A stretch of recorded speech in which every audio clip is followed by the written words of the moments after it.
I know we talked about this being the swimsuit edition. Yes, and here I am, ready to dive into Trader Joe's new products for summer. But we weren't serious, Matt. We weren't? Just not appropriate. Okay. Hit the theme music and I'll go grab an Aloha shirt.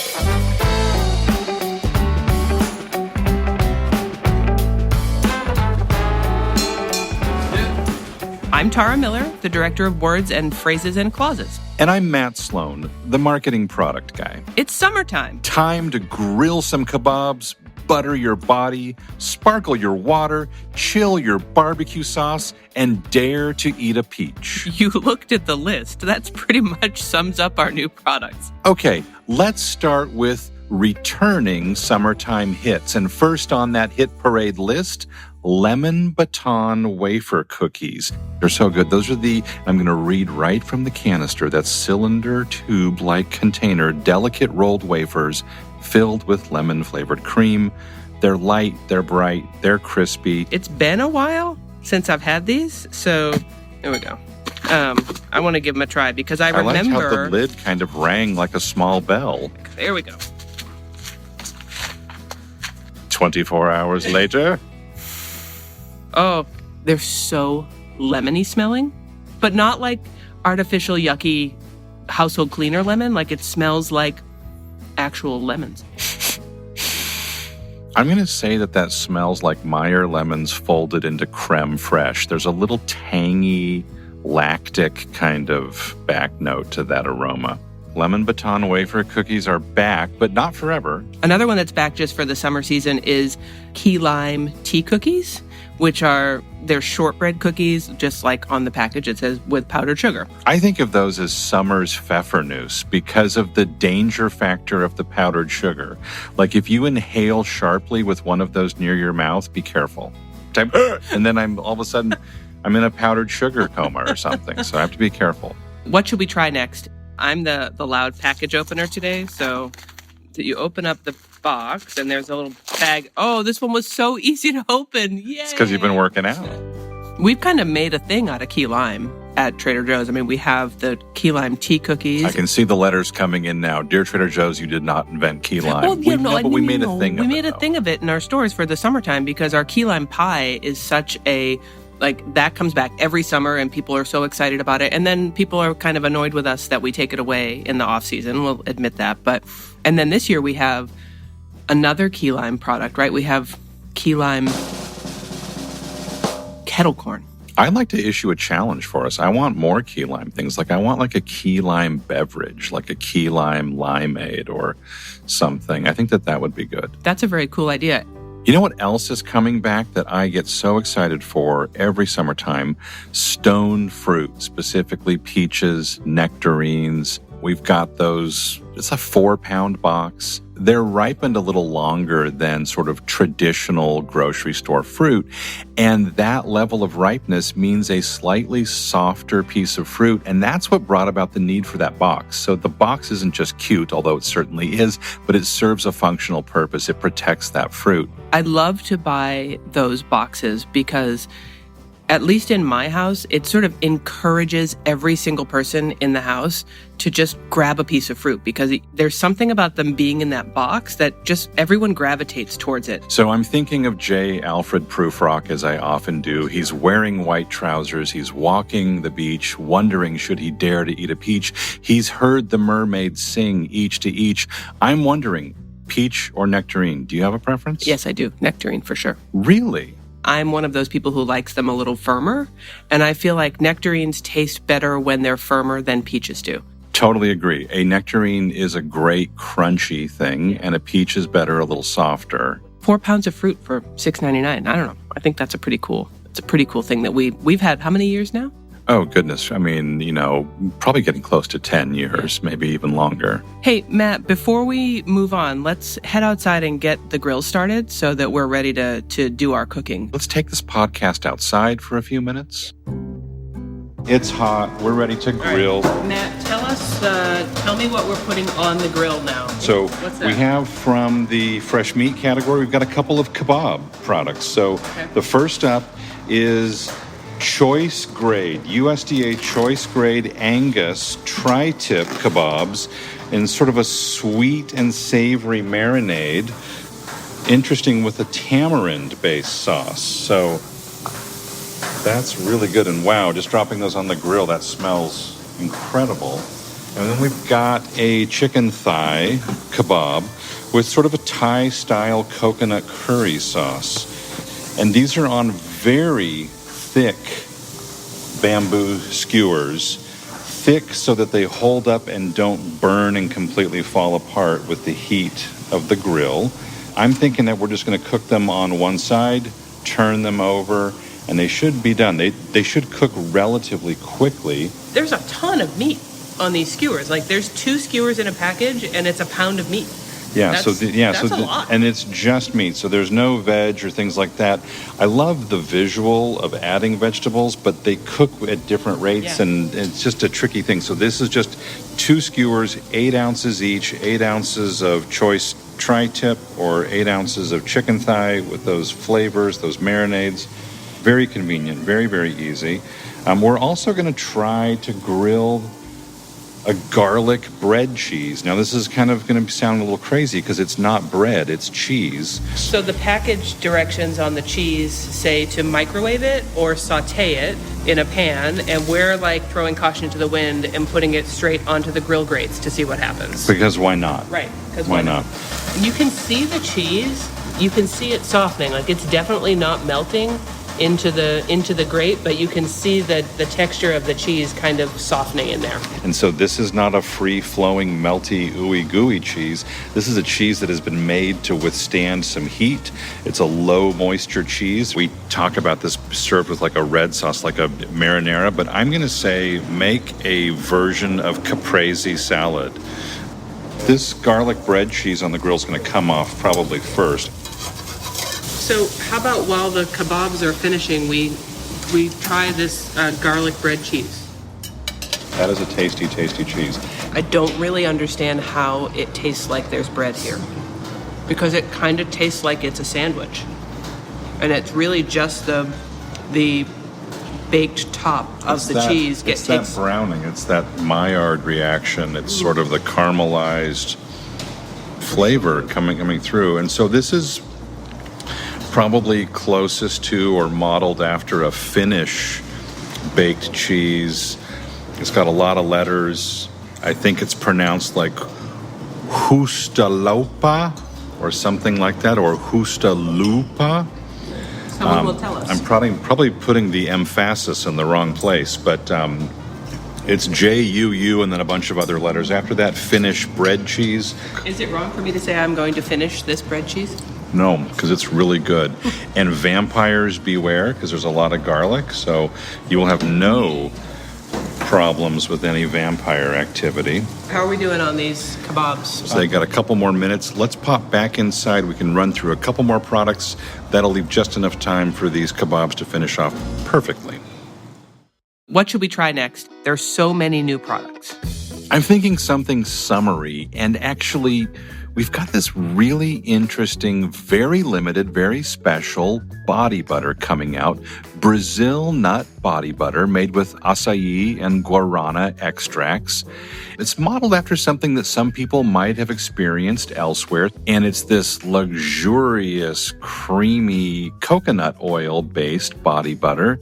It's got this incredibly bright fuchsia pink lid. It's so cool looking. Yeah, so a couple of things. One, body butter, do not eat. It is for the exterior of your body, topical not application the only. Interior of your body. And second point is I am absolutely the customer for this, so I'm going to pop the lid a little bit and give it a try. It's super...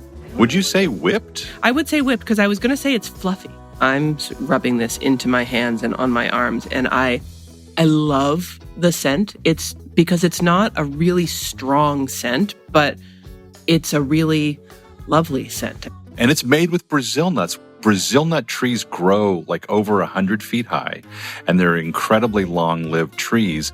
And the nuts themselves are within this large fruit that probably weighs 5 or more pounds.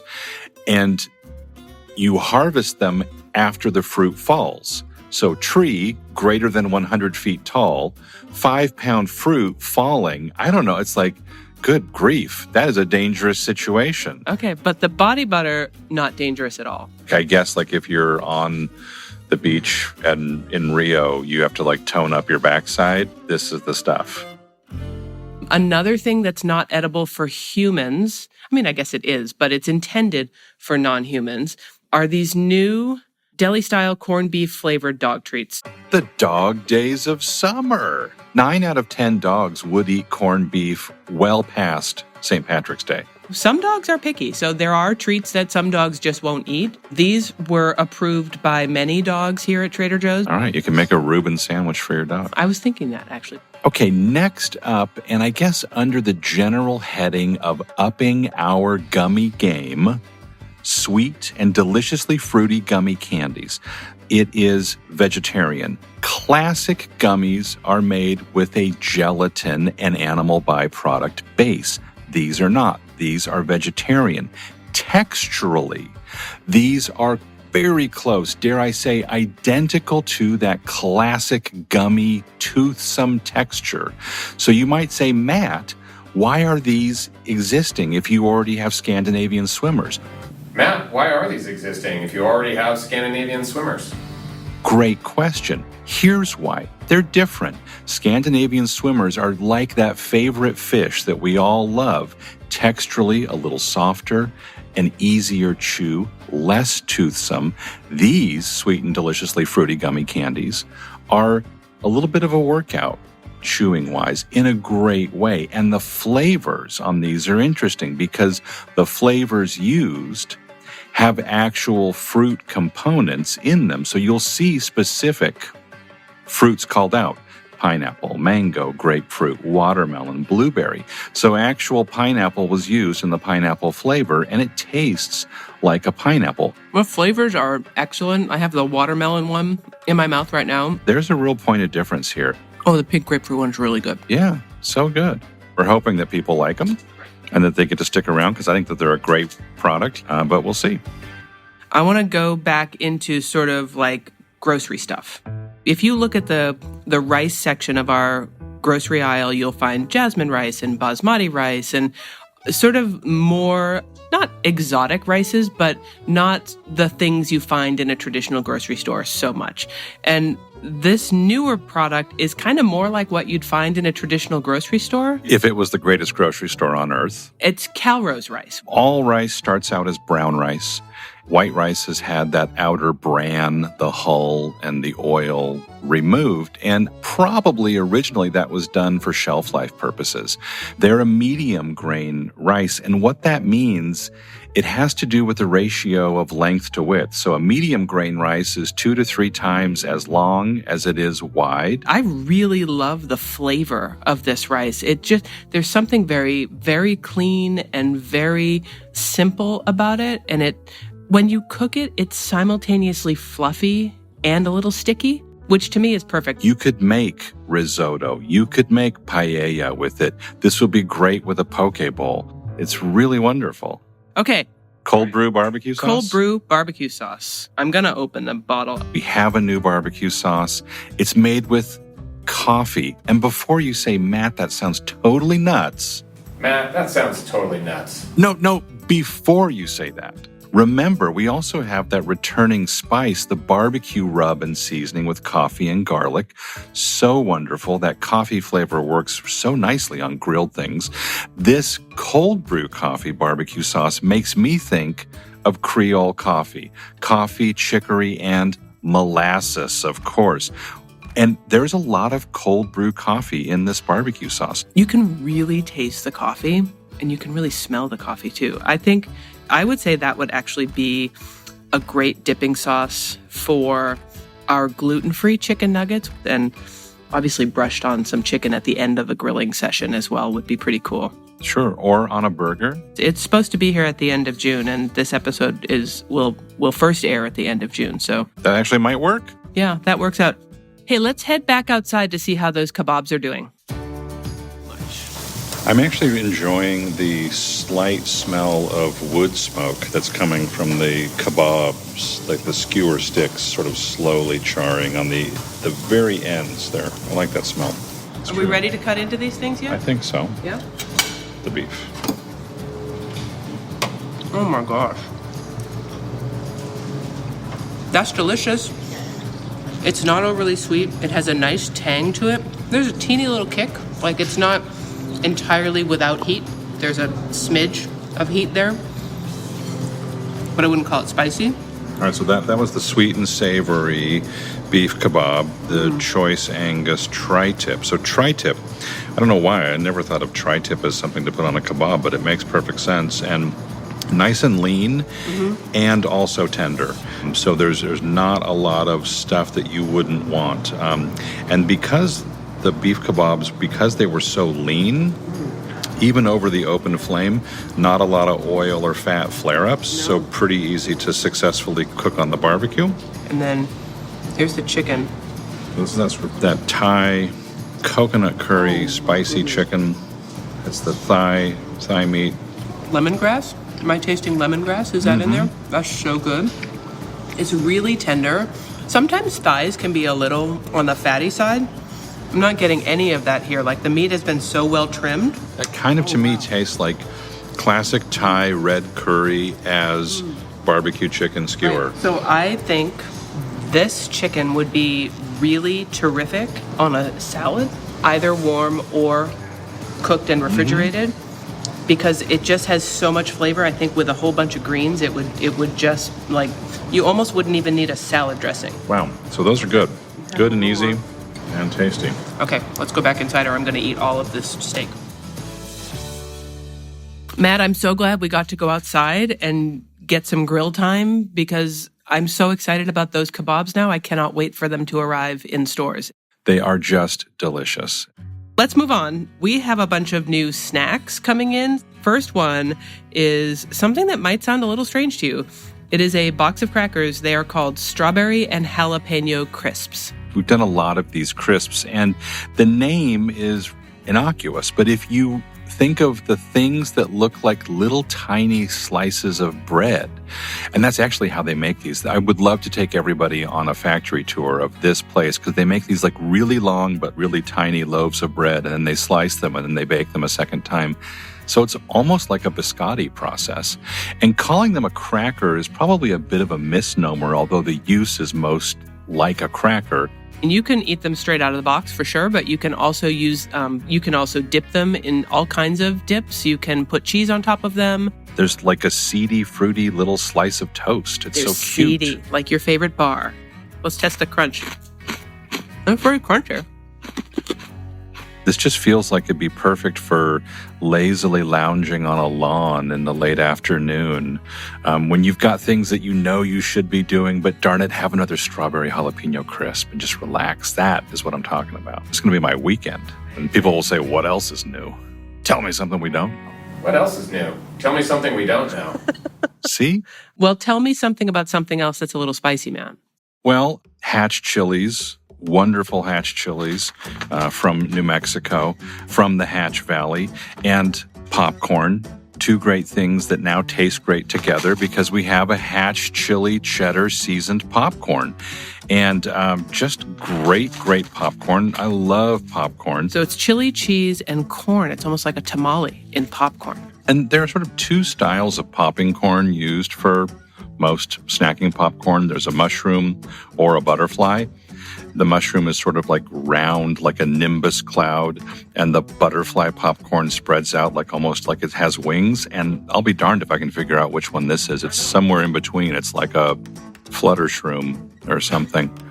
But it's great. Which is better than a mush fly. This is really good, and if I didn't watch myself, I would probably sit here and eat the whole bag. Look for it end of June, early July, something like that. That's when it should show up. I want to get to the snack that is the one I'm most looking forward to this summer. This is Carolina Gold barbecue ridge cut kettle potato chips. Oh my goodness. So if you've never had the Carolina Gold barbecue sauce from Trader Joe's, first of all, you're missing out. Yeah, it's absolutely mustard first and foremost. Carolina Gold Sauce, the classic recipe, is all about mustard, molasses. It's got a great balance of sweet and acidity, but it's a sweet sauce. And in tasting different seasonings and kind of going after a version of a barbecue potato chip, we kept coming back to this sauce and this idea. They are probably coming around the end of July. Summertime, grab it. Okay, Matt, after all those snacks, I think I need some drinks to wash it all down with. And the best part is we have a lot of drinks to talk about. Let's start with the sparkling lemonade.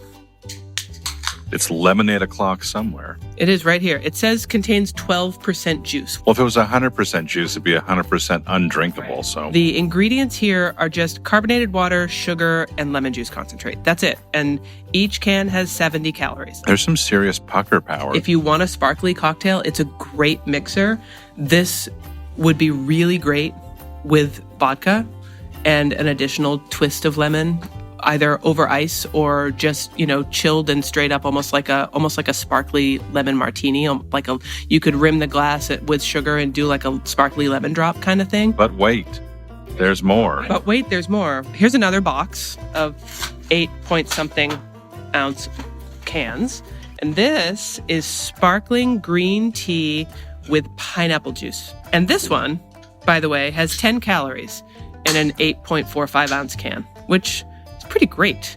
I like how that smells. It smells really good. No, it smells like a reward after a day, like a hard workout and you're in the spa. It's like, good job. Here's a sparkling green tea thing. It's incredibly refreshing. If you're a fan of those green tea mints that we have, and there are many, I think that you would quite like this because the green tea flavor is strangely similar. Ooh, what else do we have? We're sort of in the sparkle zone now. Yeah. So this is, when are we not in the sparkle zone? Sparkling watermelon lemonade water, which sounds sort of like an impossibility. If you've seen cans of sparkling water, you've seen blueberry lemonade we've had for a couple years now. Lots of people love that. It's in that style, in that vein. This is a watermelon lemonade, and that is meant to describe the flavor. It's not a lemonade, so it doesn't have any sugar added. There are no calories in this. It's just sparkling water. Let's get that. There we go. Say you're a soda drinker and you're trying to cut down on the sweet, sugary stuff. The fact that there are 0 calories, 0 sugars, 0 sweeteners of any kind in here, like no artificial sweeteners, no natural sweeteners, that's kind of shocking that much flavor arrives into this can just with essences. That is better living through science. This one is super bubbly. Like, I have to be careful on the microphone because it's like, okay, pardon me. Right, exactly. Okay, we're down to the last product, or should I say 2 products. And then there was wine. I have in front of us here a bottle of rosé and a bottle of Chardonnay, and they are called Lovely You. And they are low-calorie, 0-sugar wine. As a layperson in the wine industry, I don't really understand how you make a 0-sugar wine. Do you? Well, with this, they are going to start with probably fruit that is less ripe. So in wine growing, you think about the hang time, the amount of time that grapes are on the vine. The riper they are, the more sugars there are for fermentation. So less ripe fruit will produce a lower alcohol wine.